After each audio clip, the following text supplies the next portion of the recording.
दोस्तों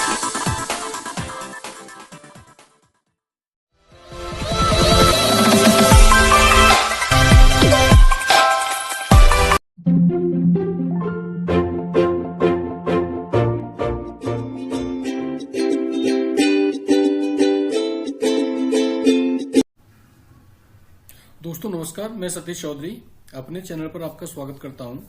दोस्तों आज मैं आपको बताने वाला हूं जो 2 फरवरी को वेल्डर सेकंड सेमेस्टर का जो एग्जाम हुआ था उसके पेपर के बारे में। जिन जिन कैंडिडेट ने वेल्डर का सेकंड सेमेस्टर का एग्जाम दिया था जो 2 फरवरी को हुआ था उसको मैं सॉल्व करके बताऊंगा, जिससे कि कुछ कैंडिडेट जिन्होंने एग्जाम दिया है वो तो अपनी आंसर की इससे अंदाजा लगा सकते हैं कि उनके कितने मार्क्स आने हैं, और वो कैंडिडेट जो आईटीआई कर चुके हैं तो उनको ये 50 क्वेश्चंस मिल जाएंगे और उनको ये काफ़ी हेल्पफुल होंगे।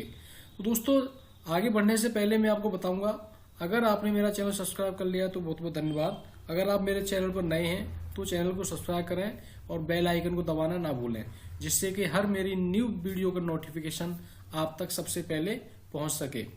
और जो कैंडिडेट आपकी यार दोस्त जो भी हैं उनको इस चैनल को शेयर करें, जिससे कि उनको भी इसका फायदा मिल सके। तो ये क्वेश्चन पेपर में चल रहा हूं, देखिए सभी प्रश्नों को आप देख सकते हैं। 2 घंटे का समय है इस क्वेश्चन पेपर में और यहाँ पर आपको सही उत्तर चुनना है। यानी क्वेश्चन नंबर 1 है। क्वेश्चन नंबर 1 यहाँ पढ़ सकते हैं आप, सील्डेड मेटल आर्क वेल्डिंग में प्रयोग में लाए गए इलेक्ट्रोड को वर्गीकृत करने के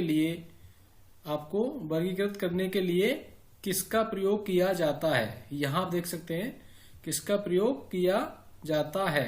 तो इसका ऑप्शन ए है आपका फ्लक्स कोटिंग के प्रकार, ऑप्शन बी है कोर वायर की लंबाई, ऑप्शन सी है कोर वायर का व्यास और इलेक्ट्रोड का बेकिंग तापमान। तो सील्डेड मेटल आर्क वेल्डिंग में प्रयोग किए गए इलेक्ट्रोड को जो वर्गीकृत करते हैं वो फ्लक्स कोटिंग के हिसाब से भी होता है। फ्लक्स कोटिंग के हिसाब से आपका राइट आंसर सही है। अब क्वेश्चन नंबर 2 आता है, वेल्ड प्रतीक, यानी ये सिंबल है, ये आपका सिंबल है और ये सिंबल कौन सी वेल्डिंग के उसको दर्शाता है ये आपको बताना है।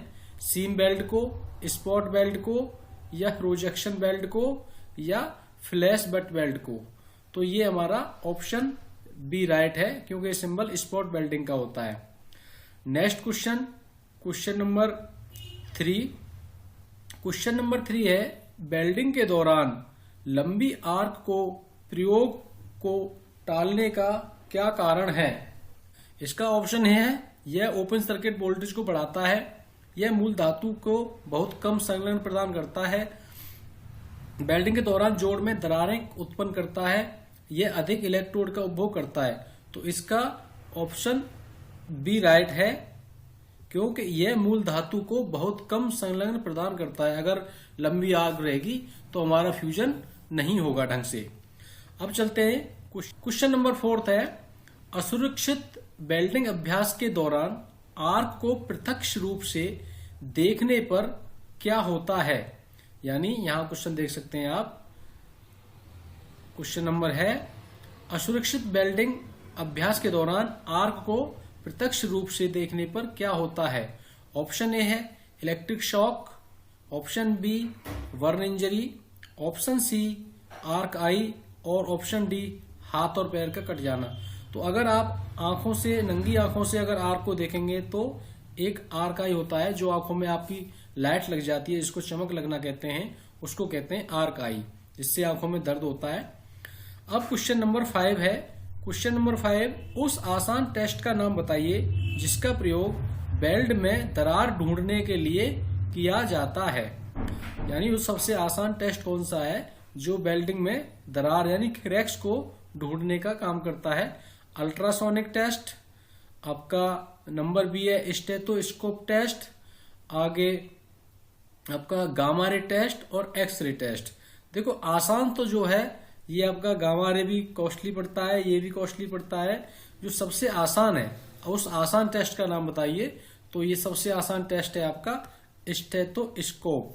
यानी अगर इसके कारण जो थोड़ा सा नॉलेज रखता होगा, जो काफी एक्सपीरियंस होगा वो इससे आराम से क्रैक्स का पता लगा सकता है।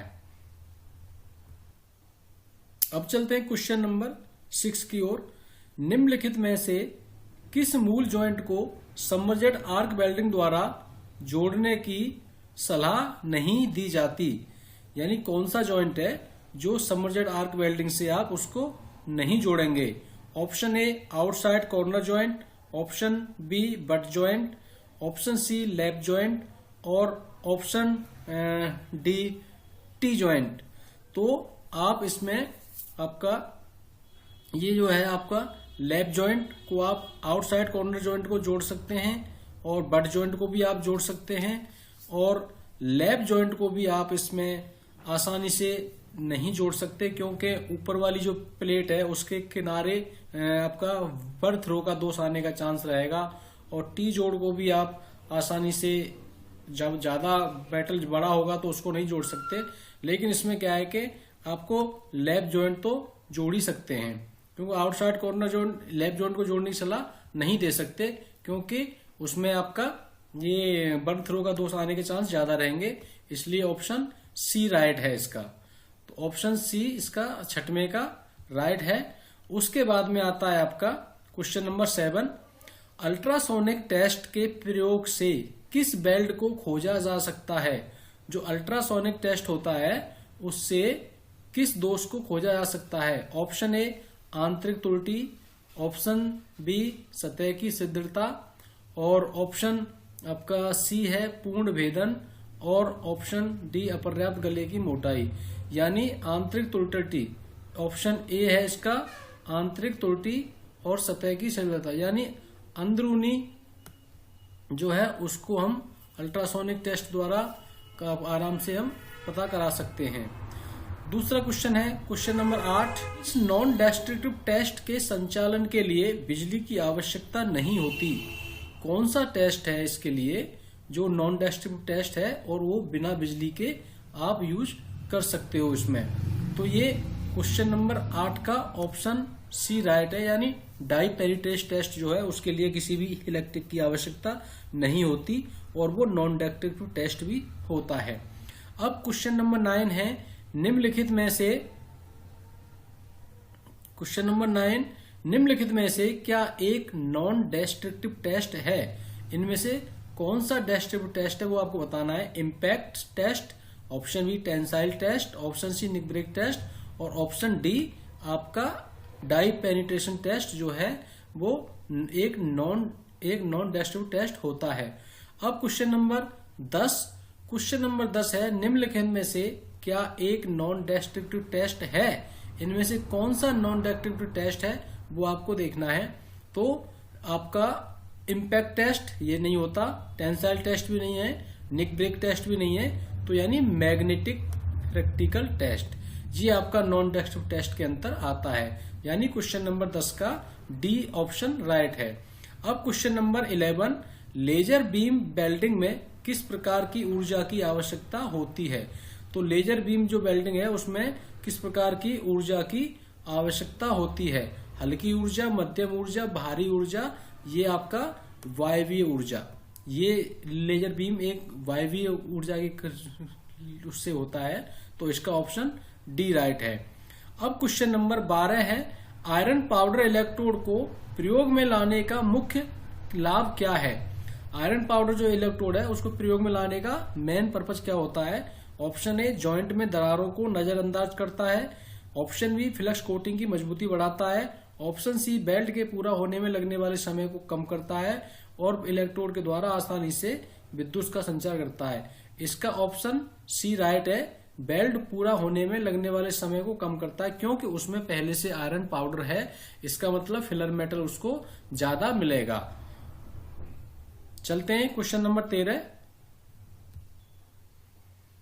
क्वेश्चन नंबर 13 टाइटेनियम को वेल्ड करते समय अच्छा भेदन किस प्रक्रिया द्वारा किया जा सकता है? ऑप्शन ए प्रतिरोध वेल्डिंग द्वारा, ऑप्शन बी आर्क वेल्डिंग द्वारा और option C electron beam welding द्वारा और गैस वेल्डिंग द्वारा। यानी टाइटेनियम को किस वेल्ड द्वारा अच्छा भेदन प्राप्त किया जा सकता है? इसका ऑप्शन सी राइट है। क्वेश्चन नंबर 14, भारतीय मानक के अनुसार किसी इलेक्ट्रोड कोड में 2 अक्षर होते हैं। कक्षा 4 संख्या वाले नंबर के साथ दूसरा अक्षर क्या दर्शाता है? जो अक्षर दर्शाता है दूसरा, वो कवरिंग का प्रकार दर्शाता है कि हमारी कवरिंग किस प्रकार की है, सेल्यूलोजिक है, रूटाइल है, हैवी रूटाइल है, बेसिक है, कौन सी है। क्वेश्चन नंबर 15 है, ऊष्मा उपचार की प्रक्रिया द्वारा मजबूत किए गए उपकरण को दोबारा गर्म करने और ठंडा करने, यानी दोबारा गर्म करने और ठंडा करने ताकि उपयुक्त मजबूती प्राप्त की जा सके। यानी ऊष्मा उपचार की प्रक्रिया द्वारा मजबूत किए गए उपकरण को दोबारा गर्म करने और ठंडा करने की मजबूती प्राप्त की जा सके, इस प्रक्रिया को क्या कहते हैं? तो आपका क्वेश्चन नंबर ऑप्शन ए है case hardening, induction hardening, flame hardening और टेम्परिंग, यानी इस प्रक्रिया को हम टेम्परिंग कहते हैं। क्वेश्चन नंबर 16 है, थर्मिट रिएक्शन समय क्या है? थर्मिट का जो रिएक्शन टाइम है वो ऑप्शन ए 6 से 10, ऑप्शन 11 से 13 और ऑप्शन 7 से 10, यानी इसका रिएक्शन टाइम जो है वो 7 से 10 सेकंड का होता है। 7 से 10 सेकंड में प्रक्रिया शुरू हो जाती है और लगभग 30 सेकंड में पूरी प्रक्रिया फिनिश हो जाती है थर्मिट वेल्डिंग की। क्वेश्चन नंबर 17 है, प्रगतिशील गाउजिंग टॉर्च का कोण पहले 30 डिग्री होता है, उसके बाद कितना कम हो जाता है जब गाउजिंग शुरू हो जाती है? तो ऑप्शन ए है 20 से 25 डिग्री, ऑप्शन बी 20 से 25 डिग्री, 25 से 30 डिग्री, 15 से 20 डिग्री और ये आखिरी का 5 से 10 डिग्री। तो जब गाउजिंग स्टार्ट करने से पहले तो अप्रोक्स 30 डिग्री पर रहता है और जब गाउजिंग स्टार्ट हो जाती है फिर हम एंगल को कम करके 5 से 10 डिग्री तक ले आते हैं। नेक्स्ट क्वेश्चन, भारतीय मानक अनुसार किसी इलेक्ट्रोड कोड में 2 अक्षर होते हैं। 4 संख्या अक्षर वाले नंबर के साथ कोड का आगे है ये पहला अक्षर क्या दर्शाता है? पहला अक्षर, यहां अक्षर की जगह देखो, अक्षर वेल्डिंग की स्थिति नहीं दर्शाएगा, टेंसाइल स्ट्रेंथ नहीं दर्शाएगा, वेल्डिंग करंट नहीं दर्शाएगा, लेकिन ये अक्षर की जगह पर यहां पर और एलोंगेशन भी है, तो यहाँ पहला अक्षर की जगह पे अंक होगा। ये क्वेश्चन आपका यहाँ पे थोड़ा सा गलत है, इसमें पहला अक्षर ना होकर के, क्योंकि ऑप्शन के हिसाब से हमारा किसी भी अक्षर का तालमेल नहीं बैठ रहा है, यहाँ पर अंक होगा और जो पहला अंक दर्शाता है वो एलोंगेशन की प्रतिशत मात्रा दर्शाता है। नेक्स्ट क्वेश्चन नंबर 19, किस प्रक्रिया का प्रयोग भंगुरता को कम करने और सख्त उपकरण की मजबूती बढ़ाने के लिए किया जाता है? तो आपका ये है आपका यहाँ पर question option A hardening, tempering, annealing और सामान्यकरण। तो इसका ऑप्शन बी राइट है, क्योंकि भंगुरता को कम करना, फिल्टरनेस को कम करना और हार्डनेस को बढ़ाना, ये क्रिया होती है टेम्परिंग में। चलते हैं क्वेश्चन नंबर 20 की तरफ।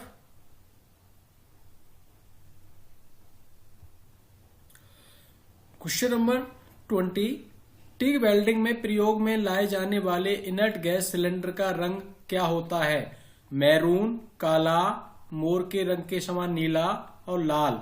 टिग वेल्डिंग में जो इनर्ट गैस का यूज होता है यानी आर्गन, और उसका जो कलर है वो नीला रहता है, इसलिए ऑप्शन इसका सी राइट है। अब क्वेश्चन नंबर आता है 21, सबमर्ज्ड आर्क वेल्डिंग के दौरान कौन सा कथन सही है? सबमर्ज्ड आर्क वेल्डिंग में वेल्डिंग वैक्यूम में की जाती है? नहीं। धातु पद उच्चती दर से कम होती है? बिल्कुल नहीं। अनावृत इलेक्ट्रोड तारों का प्रयोग किया जाता है? यस। और सभी स्थितियों में वेल्डिंग की जा सकती है? ये नहीं। तो इसका ऑप्शन सी राइट है, यानी जो इलेक्ट्रोड है वो वेयर इलेक्ट्रोड का प्रयोग किया जाता है। नेक्स्ट क्वेश्चन नंबर 22, 8 mm मोटे वाले बट को 8 mm मोटे बट को 4 mm के आकार के इलेक्ट्रोड के सबमर्ज्ड आर्क वेल्डिंग प्रक्रिया द्वारा सेट किया जाता है, तो उसके लिए करंट हम कितना यूज करेंगे? हम उसके लिए करंट 720 भी कर सकते हैं और 800 एम्पियर भी कर सकते हैं। तो हम इसमें 720 रख लेंगे, क्योंकि मोटाई हमारी 8 mm है। अगर 10 mm तक होती तो हम इसको 800 कर लेते। तो ये मोटाई 8 mm है, इलेक्ट्रोड 4 mm है, तो 7 से 20 भी सफिशियंट है एकदम। उसके बाद में question number 23, submerged arc welding यानी कि सबमर्जेड आर्क वेल्डिंग प्रक्रिया का एक लाभ है। वो क्या लाभ है? उच्च पदोन्नति दर और गति, जोड़ पूर्ण होने में त्रुटिहीन, पतली शीटों को भी वेल्ड किया जा सकता है, नॉन फेरस मेटल को वेल्ड किया जा सकता है। ये सब बिल्कुल गलत। ऑप्शन इसमें ए राइट है, यानी कि उच्च ऑप्शन जल्दी, यानी अच्छी गति होती है और जल्दी वेल्ड होती है और एक बार में अच्छी वेल्डिंग होती है और जल्दी होती है। क्वेश्चन नंबर 24 है, वेल्डिंग प्रक्रिया में वेल्डिंग के निम्न ऊष्मा वाले इनपुट इलेक्ट्रोड को प्रयोग में लाने, आगे देखते हैं, लाने के क्या लाभ हैं। यानी कि वेल्डिंग प्रक्रिया में वेल्डिंग के निम्न ऊष्मा वाले इनपुट इलेक्ट्रोड को प्रयोग में लाने का क्या लाभ है? तो इसमें वेल्ड धातु की उच्च गुणवत्ता, ऑप्शन बी आपका विकृतकरण तथा वार्पेज कम करना, ऑप्शन सी सरफेस की किसी स्थिति में किया जाता है, बहुत पतली सतहों को बारे धातु को लगाया, यानी इसका ऑप्शन सी राइट है, यानी जो डिस्टोर्शन और वार्पेज कम होता है। चलते हैं question number next 25 number question है, उस वेल्डिंग स्थिति का नाम बताइए जिसमें इलेक्ट्रोस्लैग वेल्डिंग का प्रयोग किया जाता है। तो इलेक्ट्रोस्लैग जो वेल्डिंग होती है समतल में नहीं होती, वह हॉरिजेंटल में भी नहीं होती, ओवरहेड में भी नहीं होती, यानी वर्टिकल में होती है, लंबवत। इलेक्ट्रोस्लैग वेल्डिंग हमेशा वर्टिकल पोजीशन में की जाती है। नेक्स्ट क्वेश्चन, तांबे की धातु को पूर्व गर्म करने का तापमान कितने डिग्री तक तांबे की धातु को पूर्व गर्म करते हैं? तो आपको यहाँ 150 से 260 तक प्रीहीट किया जाता है तांबे के लिए। अब चलते हैं क्वेश्चन नंबर 27 पर। क्वेश्चन नंबर 27 है, सील्डेड मेटल आर्क वेल्डिंग की वेल्डिंग प्रक्रिया के क्या लाभ हैं? ऑप्शन ए वेल्ड मेटल की उच्च गुणवत्ता, विकृतकरण तथा वार्पेज कम करना, सरफेस किसी भी स्थिति में किया जा सकता है और बहुत पतली सतह वाले वेल्ड धातु को लगाया जा सकता है। वेल्ड मेटल की उच्च गुणवत्ता, यानी सील्डेड मेटल आर्क वेल्डिंग की प्रक्रिया के क्या लाभ हैं?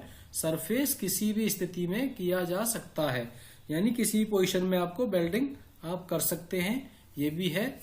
ये तो सारी चीजें कोई मायने नहीं रखती इसके लिए। अब क्वेश्चन नंबर 28 है, ओवर ऑक्सी एसिटिलीन वेल्डिंग की वेल्डिंग प्रक्रिया के क्या लाभ हैं? यानी वेल्ड मेटल का उच्च गुणवत्ता, विद्युतीकरण, वार्पेज कम करना, सरफेस किसी भी स्थिति में किया जा सकता है और इसका बहुत मोटी सतह वाले वेल्ड धातु को लगाया जा सकता है। इसका भी है, हम किसी भी पोजीशन में हम वेल्डिंग कर सकते हैं। अब क्वेश्चन नंबर आता है 29, टिक वेल्डिंग प्रोसेस में उस इलेक्ट्रॉनिक यूनिट का नाम बताइए जो आर्क को आरंभ करने में सहायता करती है। तो ये जो हमारी यूनिट होती है, निम्न आवृत्ति, मध्यम आवृत्ति, उच्च आवृत्ति, दुगनी आवृत्ति, यानी ये यूनिट का नाम होता है उच्च आवृत्ति, हाई फ्रीक्वेंसी यूनिट होती है जो आर्क को जनरेट करने में मदद करती है। क्वेश्चन नंबर 30 है, टिक वेल्डिंग प्रोसेस में गैस का प्रवाह उपयुक्त ना हो तो क्या होगा? भेदन कम हो जाएगा, दरारें बढ़ जाएंगी, या छिद्रता कम हो जाएगी, छिद्रता आएगी, या वेल्ड मेटल ऑक्सीडाइज बन जाता है। यानी अगर प्रवाह उपयुक्त ना हो तो पोरोसिटी का दोष आता है, यानी उसको हिंदी में छिद्रता कहते हैं, अगर गैस प्रॉपर उसको मेटल को सील्ड नहीं करेगी तो। अब क्वेश्चन नंबर आता है 31, स्लैग का प्रयोग किया जाता है हटाने के लिए, किया जाता है किसका? यहां आपको बताना है, बॉल पिन हैमर का, अर्थ क्लैंप का, चिपिंग हैमर का, इलेक्ट्रोड होल्डर का। तो स्लैग को हमेशा चिपिंग हैमर से हटाया जाता है। क्वेश्चन नंबर 32, पैरामीटर सेटिंग के वो मुख्य कारक क्या हैं जिसके द्वारा मिग-मैग वेल्डिंग में धातु में आई दरार की समस्या उत्पन्न होती है? ये है आपका ऑप्शन, बहुत कम करंट सेटिंग, बहुत अधिक वोल्टेज सेटिंग, बहुत अधिक करंट सेटिंग और बहुत कम वोल्टेज सेटिंग। तो जो दरार आएंगे वो बैटरी को, ये आपका बहुत अधिक वोल्टेज सेटिंग के कारण, यानी आप ज्यादा आवश्यकता से ज्यादा वोल्टेज सेटिंग करेंगे तो आपका दरार आने के चांस ज्यादा रहते हैं। क्वेश्चन नंबर 33, निम्न में से कौन सा स्टील रूल आकार उपलब्ध नहीं है? 150 का भी होता है, 300 का भी होता है, 600 का भी होता है, लेकिन 200 mm के साइज का स्टील रूल नहीं होता, इसलिए ऑप्शन बी राइट है। Question number 34, MiG bag welding में यदि गैस रेगुलेटर में एक समान रूप से बाहर नहीं आ रही है, तो एक समान रूप से बाहर नहीं आ रही है, तो बेल्ट बीड में क्या होगा, कौन सा दोष आएगा, बिलो होल आएगा या पोरोसिटी आएगी या ओवरलैपिंग आएगा, अंडरकट आएगा। तो इसके लिए ऑप्शन ए राइट है। अगर एक समान रूप से बाहर नहीं आ रही है तो पोरोसिटी आएगी। नेक्स्ट क्वेश्चन है, मिग मैग वेल्डिंग में जंग लगी धातु फिलर तार के प्रयोग से वेल्डिंग दोष कौन सा उत्पन्न होगा। ऑप्शन स्थिरता आर्क, बहुत अधिक छिड़काव, अंडरकट, इसमें भी आपका पोरोसिटी है, यानी पोरोसिटी भी आएगी और स्पेटर भी ज्यादा आएंगे, आर्क स्टेबल नहीं रहेगी, लेकिन ज्यादातर जो है जंग लगी है तो पोरोसिटी के चांस ज्यादा रहते हैं, इसलिए ऑप्शन बी राइट है। टिक वेल्डिंग प्रक्रिया में इनर्ट गैस को प्रयोग में लाने का क्या उद्देश्य है।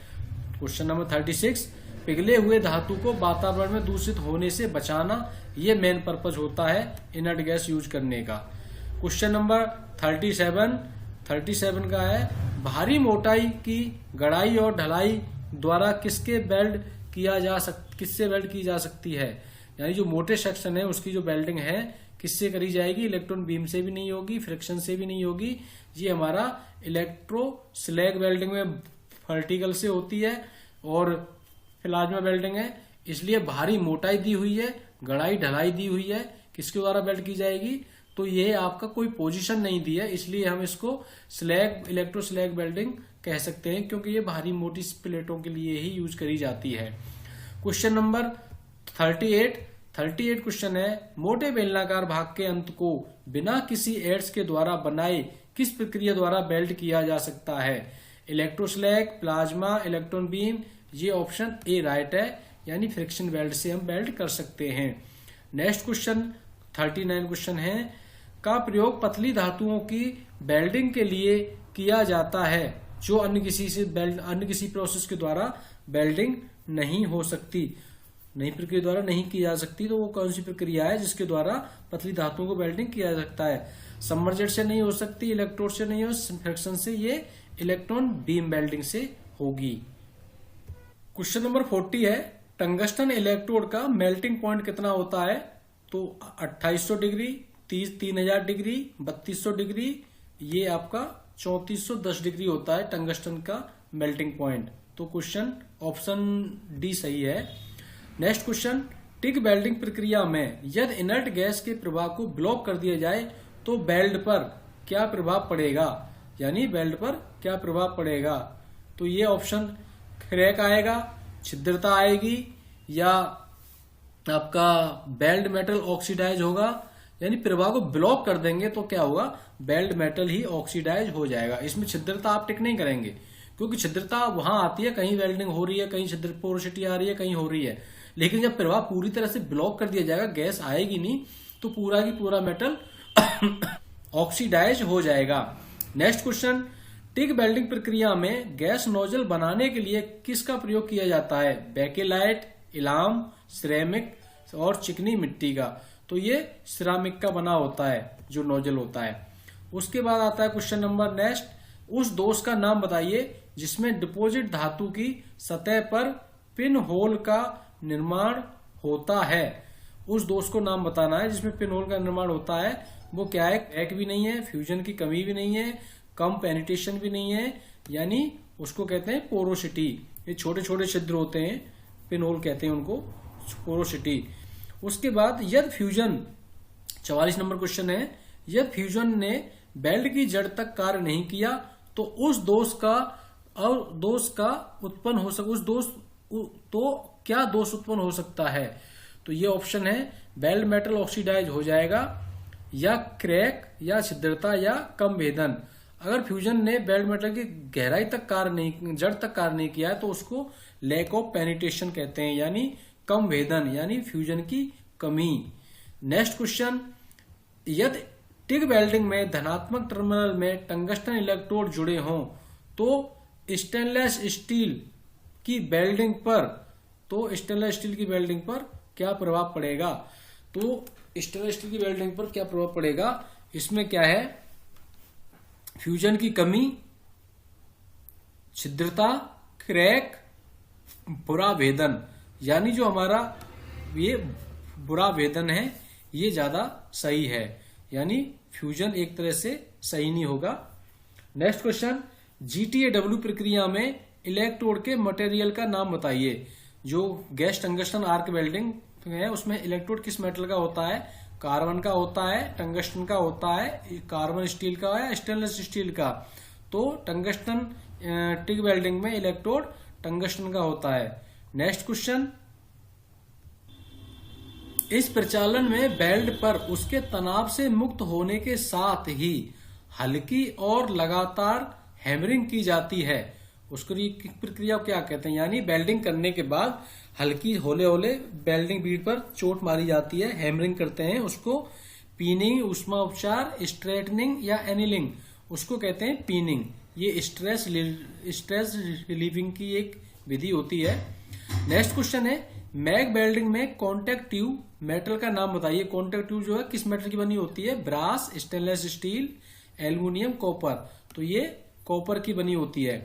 नेक्स्ट क्वेश्चन, लंबवत और ओवरहेड वेल्डिंग के लिए किस प्रकार का धातु स्थानांतरण उपयुक्त रहता है, यानी आपका वर्टिकल और ओवरहेड वेल्डिंग के लिए जो मेटल ट्रांसफर होता है वो स्प्रे ट्रांसफर, ग्लोबुलर ट्रांसफर या रेपेल ट्रांसफर या शॉर्ट सर्किट, तो वो शॉर्ट सर्किट ट्रांसफर रहता है, यानी लंबवत वर्टिकल पोजीशन में और हॉरिजॉन्टल ओवरहेड पोजीशन में शॉर्ट सर्किट मेटल ट्रांसफर का प्रयोग करते हैं। नेक्स्ट क्वेश्चन, FCAW का क्या मतलब होता है, flux coated arc welding, flux cover arc welding, इनमें से कोई नहीं, और फ्लक्स कोड आर्क वेल्डिंग। तो FCAW का फुल नेम है फ्लक्स कोड आर्क वेल्डिंग। तो दोस्तों ये था वेल्डर का क्वेश्चन पेपर जो अभी ITI में बच्चों ने दिया है। हो सकता है 50 नंबर से आपको अंदाजा आप लोग लगा सकते हैं कि आपको कितने मार्क्स आने वाले हैं, और जो कैंडिडेट ITI पास हैं पहले से उनको ये 50 क्वेश्चन अपने डायरी में लिखने के लिए मौका मिलेगा, उनको ये 50 क्वेश्चन तैयार हो गए होंगे। दोस्तों आप इसी तरह की कोई वीडियो चाहते हैं ITI से संबंधित, ITI ड्राइंग और ITI वेल्डर थ्योरी और ITI की अदर इन्फॉर्मेशन, तो आप मेरे चैनल को सब्सक्राइब करें, लाइक करें। अगर आपको वीडियो पसंद आए तो एक कमेंट करके जरूर बता देना और वीडियो को लाइक कर देना। Thank you.